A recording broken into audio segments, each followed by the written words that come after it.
नमस्कार दोस्तों, welcome to the video. दोस्तों, आज हम जब भी चाइना के मैप को देखते हैं, वो एक बहुत बड़े लैंडमास के रूप में दिखता है। लेकिन क्या आपको पता है कि चाइना कभी भी इतना बड़ा था ही नहीं। आज जो हम 9.6 मिलियन स्क्वायर किलोमीटर का एरिया देखते हैं चाइना में, उसमें लगभग आधा हिस्सा या तो चाइना ने कब्जा कर रखा है या फिर एरिया क्लेम करता है।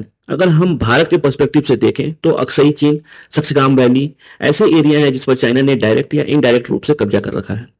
तो आज हम इस वीडियो में यही जानने की कोशिश करेंगे कि अपने पूरे क्षेत्रफल का कितना हिस्सा चाइना ने आइदर एनेक्सेशन और ऑक्यूपेशन से कब्जा किया है और कितना हिस्सा वो क्लेम करता है। इन ऑक्यूपेशन की हिस्ट्री क्या है और इसका जियो पॉलिटिकल सिग्निफिकेंस क्या है। सबसे पहले हम बात करेंगे तिब्बत के बारे में। चाइना आज इसे यू शांग बुलाता है। दोस्तों, तिब्बत दुनिया के सबसे बड़े और सबसे ऊंचे प्लेट्यूम में से एक है और ये दुनिया में सबसे ऊंचे रीजन भी है। इतना कि यहाँ पर एवरेज हाइट ही लगभग 15,000 फीट है। इसी कारण से इसे रूफ ऑफ द वर्ल्ड भी कहा जाता है। तिब्बत का टोटल क्षेत्रफल 12,28,400 किलोमीटर का है और यह हमेशा से ही एक इंडिपेंडेंट बुद्धिस्ट किंगडम रहा है। तिब्बत ने हमेशा से एशिया के दो सबसे बड़े सुपर पावर चाइना और इंडिया के बीच में बफर जोन का काम किया। तिब्बत के ही कारण दोनों सुपर पावर कभी भी डायरेक्ट नेबर नहीं थे, लेकिन 1950 में चाइना ने अपने विस्तारवादी नीति के अंदर आर्मी तिब्बत में भेजी और इसके एक साल के भीतर ही तिब्बत ने अपनी आजादी खो दी। चाइना आज भी इस कब्जे को पीसफुल लिबरेशन ऑफ तिब्बत कहता है। इसी इन्वेजन के खिलाफ 1959 में प्रसिद्ध तिब्बतियन रिवेलियन हुआ, जिसके बाद दलाई लामा को तिब्बत छोड़ना पड़ा। दोस्तों, तिब्बत हमेशा से ही इंडिया के लिए स्ट्रेटेजिकली और जियोपॉलिटिकली इंपॉर्टेंट रहा है, क्योंकि तिब्बत के फोर्सफुल ऑक्यूपेशन से पहले इंडिया और चाइना कभी डायरेक्ट बॉर्डर शेयर नहीं करते थे।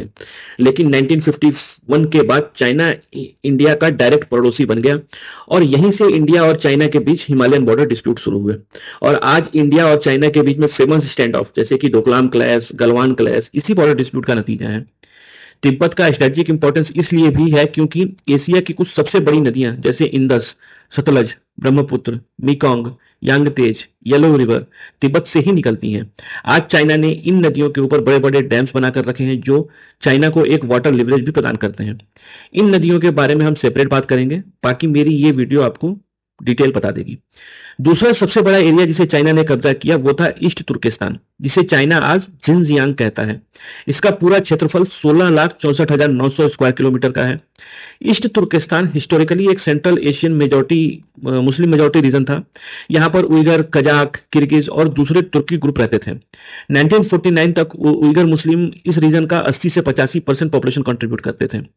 18वीं सदी में किंग डायनेस्टी ने यहाँ पर सबसे पहले कब्जा करना स्टार्ट किया, लेकिन 1911 में किंग साम्राज्य के फॉल के बाद ईस्ट तुर्किस्तान कभी सेमी इंडिपेंडेंट तो कभी चाइनीज वारलॉर्ड के कंट्रोल में रहा। 1949 में चाइनीज कम्युनिस्ट पार्टी के आने के बाद पीपल लिबरेशन आर्मी ने जिनजियांग पर मार्च किया और ईस्ट तुर्किस्तान रिपब्लिक को डिसॉल्व करके ईस्ट तुर्किस्तान को 1955 में जिनजियांग उइगर ऑटोनोमस रीजन बना दिया गया।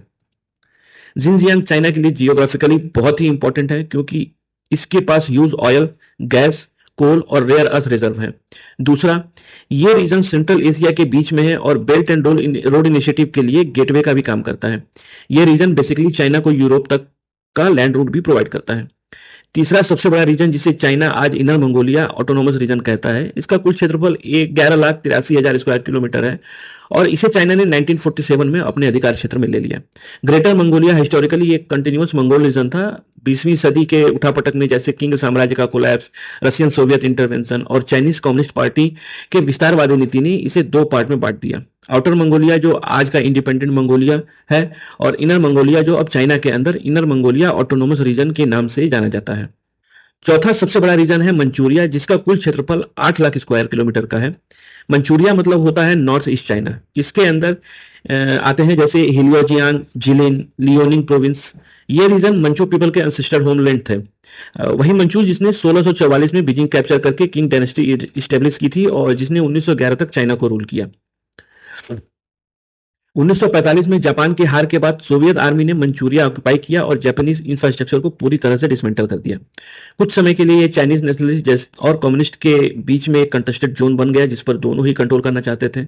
बाद में यूएसएसआर ने कम्युनिस्ट फोर्सेस को यहाँ बेस बनाने दिया, जिससे चाइनीज सिविल वॉर में माओ जिडोंग को एक बड़ा एडवांटेज मिला और 1949 में पीआरसी की विक्ट्री के बाद मंचूरिया पूरी तरह से न्यू चाइना में इंटीग्रेट हो गया। इसके अलावा आज चाइना अक्सई चीन और सक्सगाम वैली पर भी क्लेम करता है। इंडिया ने हमेशा ही इसे अपोज किया है। उम्मीद है कि आपको ये वीडियो इन्फॉर्मेटिव लगा। Kindly like and subscribe. We will meet in next video. Thank you very much.